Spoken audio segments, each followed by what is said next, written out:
Hey guys, welcome to my channel. This is Deepak.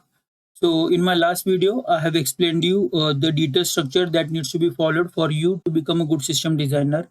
There we have discussed about the knowledge, dissected them into domain and technical knowledge, then experience and understanding and solving the problems. Those are the steps that you need to follow for becoming a good system designer.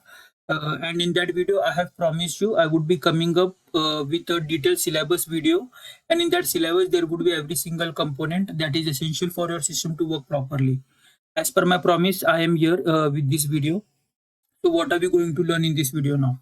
So in this video, we would be looking into the components that is essential for your system to work properly. Just for giving an example, consider our body. It is composed of different body parts: hands, eyes, ears. So when all those things work properly, then our body is completed. Jigsaw puzzle is completed when all the components are placed in the proper position, right? So similarly, these components are very much essential for your system to work properly. So your system, you need to understand, is a superficial or an abstract entity. It has no relevance of its own. But that is what we would be deep diving into this particular video, where I would be explaining you every single component that is essential for your system.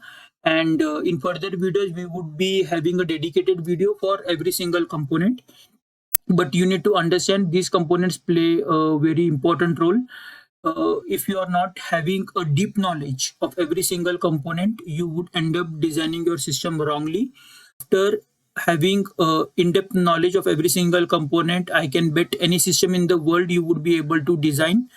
So let's start with the video. But before that, I wanted to say, like, I have been observing people generally come and watch the video, but they do not subscribe. So let me just tell you the purpose of this channel. I have decades of experience working in IT sector, and I know there is a difference between theoretical knowledge that we have and how practically the industry works. So here, as this platform, as part of this particular channel, I would like to share that real-time application knowledge, real-time engineering knowledge, real-time how industry operates. Those knowledge I would like to share with you at free of cost through these videos. And the only thing that you need to do is to subscribe to this channel. Why? Because you should be getting a notification for the next video, and every video would be packed with a real-time practical technical knowledge. No bullshit, no fluff, just a real experience I would be sharing. So if you are truly interested to gain a real industry insights, then please just subscribe to this channel. So let's start with the components. So first component in our system is database. So database is very much essential. When I am saying database, it is not just like Cassandra or MongoDB, but database can be anything which is going to hold your data, and it should be persisted on your disk, on your hard disk, basically. So for example, Kafka uses file system storage. Uh, so that is again like one kind of storage. Like that is again like I can call it as a database. So there are multiple different flavors of database. Even front end uses, most of the people might not be knowing. Front end can be like a web browser or your mobile application, Android, iOS. Everyone uses the databases. Front end uses SQLite. But and at a backend level, we have different flavors. It can be SQL, NoSQL, time series, graph database. And again, in these databases, we might be having different components. Like in SQL, we are having MySQL, PostgreSQL. In NoSQL, we are having Cassandra, MongoDB. Time series, we have Prometheus, and stuff like that, basically. So what I want to say is there are different flavors of databases that are present. Database is the very first thing that you are going to design when you are actually start going designing a system, and it would be the last thing that you want to change in case if you need to change your system. So database is that critical component of your application. If you are not aware about good databases or how internally it works, then you won't be able to choose the right fit database for your application. At the end, you would end up screwing your system. So having a deep knowledge of database is essential. Other than front end and back end, a lot of background operations we need to do, like analytics, reports generation, or persistence of a data for long-term storage. In that, we move the data from our real-time usable databases like Cassandra or MySQL. I would be just moving the data, and if I want to purge the data, I would be using blob storage, like kind of an S3. Or if I want to generate the reports or perform some operations on that, I might be going with the columnar storage databases. I would be using data warehouses, data lakes, and stuff like that. So all these things which is holding your data is categorized under the database. I would give like around 50% of a weightage of a whole system to this database. This is very, very, very much critical thing. And you need to have a deep, solid understanding of any database that you would be using, and you should be having a valid reason why you are choosing that database for your application. Then comes the queuing part. So queues are again like for service to service communication. Majorly, we use the queue. When we opt for an asynchronous communication, we go with the queues. In that again, like queues have multiple flavors, like one-to-one communication if you want to do, or pub-sub model, where one to many, like one producer is producing or publishing the data, and subscribers are consuming the data. So all those kind of a thing, basically, if you want to go ahead with that, we generally go with the queue model. And again, in queue, we have different technologies, that is Kafka, RabbitMQ, SNS, SQS, Kinesis, and stuff like that. Some are hosted by the cloud, some are something that you can configure in your system, and you can just manage them by your own self, kind of Kafka and RabbitMQ, which are again like an open sources. So, but which queue to be used? Like you have been heard of event streaming. In that case, we use Kafka. Then there is again like another application of RabbitMQ. If you want everything to be managed by cloud, then you can go with SNS SQL, where AWS handles this thing. So queues are again important. Choosing which queue is suitable for your application is a important design decisions. So you should be aware about pros and cons of every queue, and which is suitable for what purpose of yours. Then comes this monolithic microservice and serverless architecture. So we have observed this thing in interviews. And today this is like a buzzword in the industry. Whenever in interview or any system you want to design, people generally start building microservices.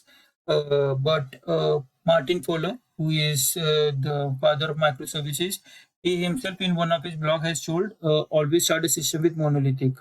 And again, like now recently, there has been a serverless architecture that had arisen in the market. People are opting towards that as well. So, in our future videos, we would be discussing on uh, pros and cons of this monolithic microservice serverless architectures, when to use what, and stuff like that. Basically, this would help you in taking a better call what architecture is suitable. At what level your application is, and for that level, what architecture is suitable, and when you should opt for another architecture, when you should scale that. All those things we would be discussing in our future videos. But then this is a very critical component for you as a designer to make a choice for your application. Then comes the microservice design pattern. So as I said, like majority of the applications today are constructed on microservices. So there are a lot of microservice design patterns, but people around like 90% of the people are not aware about these design patterns. Again, like design patterns are something which is not a hardwired thing basically, or not like kind of a 16 stones stuff. These are like for certain problems. Some experts has came up with these patterns, and these patterns are majorly used across the industry for solving certain type of a problem.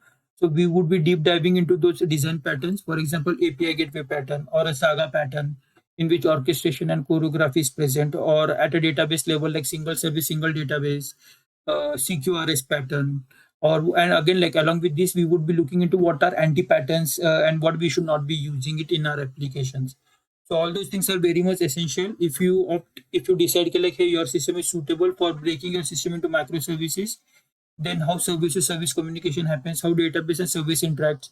So these patterns would be essentials, and I would be discussing those into depth in my future videos. Then comes communication between front end and back end. Every front end, like whenever I'm saying front end, just don't imagine it as a web browser, or don't imagine it as a mobile application. Front end can be anything which a real-time user is interacting with. And then that front end is giving a call to the back end, because back end is someone who is hosting the data and who performs the complex business logic. So how does the interaction happen between front end and back end?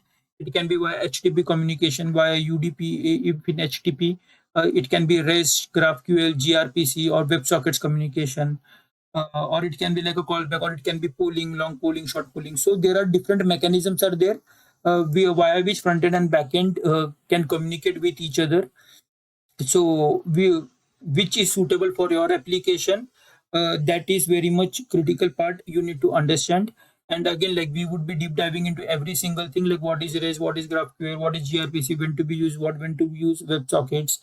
All this is we would be deep diving as part of communication in our future videos. Then communication between backend application. There, let's say you are breaking your system into microservices, and you have multiple services. Now those services need to communicate with each other. Sometimes one service can fulfill one requirement, but the majority of the times, let's say an order a customer is placing, and this is an Amazon. So an order service is going to interact with the payment service, with the inventory service, with the notification service. So all services needs to communicate with each other for fulfilling one job. So in that case, which communications you are going to opt for, asynchronous or synchronous? Again, in asynchronous communication, it can be event driven or it can be callback based. In the synchronous communication, it can be REST, GraphQL. So all those things needs to be thoroughly understand, because this is going to help us in fulfilling our NFRs. That is our NFRs as in like latency, throughput, availability, partition tolerance, and stuff like that. So those things are very much important for you to fulfill your functional as well as non-functional requirements. And again, like we would be deep diving them into future videos of our communications. So infra. So you might be thinking ki like, hey, we are as a system designer, why do we need to know about the infra? These are the DevOps job or infra team job. It is not like that. You as an architect, you have to own the whole system from end to end, right away from requirement gathering till deployment. And infra plays a very, very, very critical role in your whole application, because at the end of the day, your application would be hosted on some infra only. So having a deep knowledge about the load balancers, the gateways, how the routing happens, how the rate limiting happens, what are different rate limiting algorithms, on which servers you are hosting, whether it is going to be on premise, on bare metal, basically on some DCs, or you would be opting for a cloud provider. If on cloud, are you going to host it on EC2 or Kubernetes pod? All those things are very much important when you are going to architect or a design system, because most of your design decisions are going to change based on the infra that you are going to use. Again, infra is associated with the cost. So when designing a system, cost matters a lot. So you need to be aware about the cost part also, choosing what is the right infra for your service, which is going to reduce the cost for your operator, but for your employer, but enhance the profitability. So having a knowledge of infrastructure is very much important. We would be discussing those in our future videos again. Then the deployment strategy, as mentioned above, you have to own the whole application, like from requirement gathering till deployment. So designing is just one phase of it. So deployment is very much essential, where you would be aware with zero downtime. How are you going to deploy your application? Which strategies of a deployment you would be following? Blue, green, rolling deployment, canary deployment. What is the purpose? Which is suitable for your application? Those is something that you need to understand. You need to guide your infra team, your DevOps team. You need to have a discussion with them. Like, hey, this is my system, and this is how I am planning to do the deployment. So deployment strategy for you is very much essential to understand. Then comes the cache part. As part of cache, again, like I should have been kept it at the start, but cache is again like one kind of a storage. It don't write the data on disk as similar to database, but it is a temporary. It holds the temporary data in memory. Why this is very much useful is because in increasing your performance, in reducing your latency, and increasing your throughput, most of the data that is immediately needed is always stored on the cache for getting the response quickly. So there are again like multiple flavors of cache. There is Redis, there is Dragonfly. There we won't be doing much deep dive dissecting in every single cache, but understanding the cache, when to be using cache, and related to Redis, TTLs, and the data structures in the cache. Everything is there that we would be discussing in our cache video. So at the end of this video, I just want to say is like all these components that I have discussed, these are every single arm of a system for you to become a good system designer, rather than directly jumping on some random videos. Follow the syllabus diligently. I would try my best to cover as much possible as I can, but system designing is a vast. So every single thing you need to again like do a deep diving on the internet, try to gain more and more knowledge. The more knowledge you would gain, the better you would be in a position for designing or for choosing a technology for your system.